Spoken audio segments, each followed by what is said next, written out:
প্রিয় মেয়েরা, জীবনে আর কিছু করো আর নাই বা করো, কখনো নিজের লক্ষ্য থেকে সরে যেও না এবং নিজেকে এমন একটা পর্যায়ে নিয়ে যেও যেখানে সবাই বাধ্য হয় তোমায় সম্মান করতে।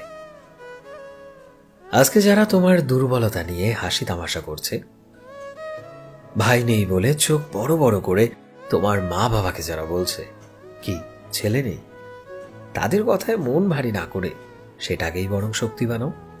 প্রমাণ করে দাও যে দায়িত্ব পালনের ক্ষেত্রে তুমিও কম নও কারো থেকে, এবং দেখিয়ে দাও তুমি মা বাবার আফসোস নও, বরং শক্তি হয়েছ।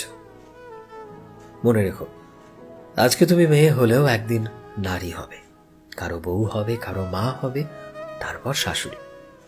তোমার দায়িত্ব পুরুষের চেয়েও কিন্তু বেশি, কারণ তাকে সামলানোটা তোমার কর্তব্য। জানোই তো, প্রতিটা স্তর সুন্দরভাবে সামলানোর দায়িত্বটা কিন্তু তোমার কাঁধে এসেই পড়বে। তুমি পালনও করবে সেই দায়িত্ব, এবং অবশ্যই সেটা নিজের স্বপ্নকে কোনো রকম ভাবে বাদ দিয়ে নয়। তোমাকে হতে হবে ভালো মেয়ে, ভালো স্ত্রী, ভালো শাশুড়ি এবং সর্বোপরি একজন ভালো মা। নিজের মনের ভেতরে কলুষতা ঢুকতে দিও না, এতে তুমি হবে প্রতিটা স্তরেই জয়ী। তুমি তো সুপার ওম্যান। পারফেক্ট আর ভালো হওয়া আলাদা বিষয়। তোমায় ভালো মনের হতে বলেছি, পারফেক্ট নয়, কারণ পারফেক্ট কেউ কখনো হতে পারে না। মানুষ মাত্রই তো ভুল হয়। মনে রেখো, তুমি আলাদা, তুমি অন্যরকম এবং সুন্দর মনের অধিকারী। জীবনে তোমার অনেক বাধা আসবে, কারণ জানোই তো এখনো আমরা একটা জটিল এবং নোংরা সমাজে বাস করছি। তবে কখনো নিজের মনটাকে ভেঙে পড়তে দিও না। সূর্যমুখীর মতো মাথা উঁচু করে বাঁচতে শিখতে হবে তো সূর্যবতী, এবং গোলাপের মতো শিখতে হবে কাঁটা দিয়ে নিজেকে রক্ষা করার কৌশল। কি বুঝতে পেরেছ? গায়ের রোগটা একটু চাপা হোক না, নাকটা একটু বোচা থাকুক না, চোখের নিচটা কালশিটে, সমস্যা নেই তো, লম্বায় একটু কম, তাও চলে যাবে। এগুলো তোমার খুঁত নয়, এগুলো তোমার বিশেষত্ব, যা নিয়েই তুমি আলাদা সবার থেকে। পৃথিবীর সব ফুল যদি একই রঙের, একই ঢঙের বা একই সুবাসের হয়, তবে কি তাদের কোনো বিশেষত্ব থাকবে বলো তো? প্রত্যেকেই কিন্তু তার জায়গায় আলাদা এবং সুন্দর। যদি তা না হতো, তবে কেউ রাস্তার পাশের ফুলটা তুলে কানে গুঁজে নিত না। তুমি কি জানো, সৃষ্টিকর্তা তোমায় অনেক ধৈর্য নিয়ে সৃষ্টি করেছেন। বলা হয়, মেয়েরা সৃষ্টিকর্তার ছুটির দিনে আরাম করে বসে মনোযোগের সৃষ্টি।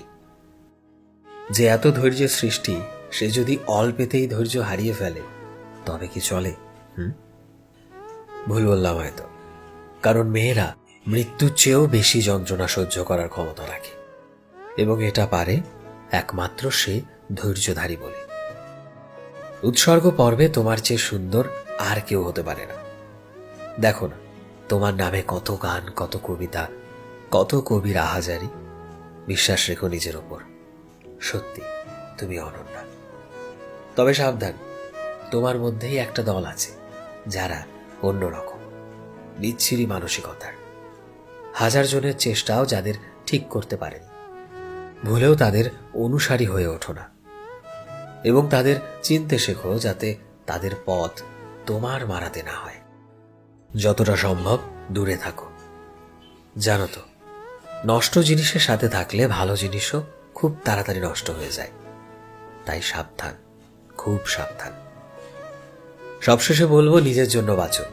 আর যখন নিজের জন্য বাঁচবে, তখনই দেখবে তুমি তোমার আশেপাশের মানুষদের নিয়ে বাঁচতে শিখে যাবে। উড়ে বেড়াও পাখির মতো, ডানাও ঝাপটাও আনন্দের সাথে, সুগন্ধ ছড়াও ফুলের মতো, মনকে করো বিশাল আকাশের মতো, মাথা উঁচু করে বাঁচো পাহাড়ের মতো, প্রশান্তির কারণ হও সমুদ্রের মতো। তবেই তুমি হয়ে উঠবে সাধারণের মধ্যেও ভীষণ অসাধারণ, যাকে ভাঙার সাধ্য থাকবে না কখনো কারো।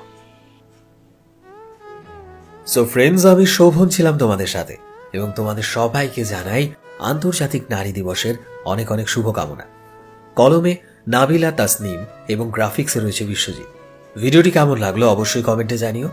এই মুহূর্তে তুমি যদি আমাদের ফেসবুকে দেখে থাকো তবে প্লিজ আমাদের পেজটিকে ফলো করে দিও। চ্যানেলে নতুন হলে প্লিজ চ্যানেলটিকে সাবস্ক্রাইব করে দিও। যারা অলরেডি সাবস্ক্রাইব করেছো তোমাদের সবাইকে অসংখ্য ধন্যবাদ। দেখা হচ্ছে নতুন একটা দিনের নতুন একটা ভিডিওতে। টিল দেন সবাই ভালোবাসায় থেকো এবং সবাইকে ভালোবাসায় রেখো। Thank you.